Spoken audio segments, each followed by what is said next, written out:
Setting আছে, কারণ হচ্ছে যে আমরা মনে করছি এই কারণে যে যে প্রথম দিকে যে ভাষণ মমতা বন্দ্যোপাধ্যায় বা অভিষেক ব্যানার্জির যে ভাষণ, যে নির্বাচন কমিশনের ট্যাং ভেঙে দেবো এসআইআর করতে আসলে, তারপরে মমতা ব্যানার্জি বলল যে আমি যদি এসআইআর পশ্চিমবাংলায় হয় তাহলে আমার লাশের উপর দিয়ে এসআইআর করতে হবে।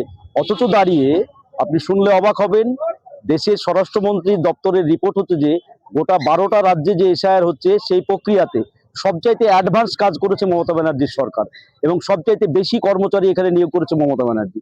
সবচাইতে বেশি হতো যে আপনার কাজ কর্ম এগিয়ে রেখেছে, 2002 সালের সাথে ম্যাপিং এগিয়ে রেখেছিল মমতা ব্যানার্জির সরকার। যেটা আপনি তথ্য দেখলেই পাবেন, এটা আমাদের কাছে শুনতে হবে না।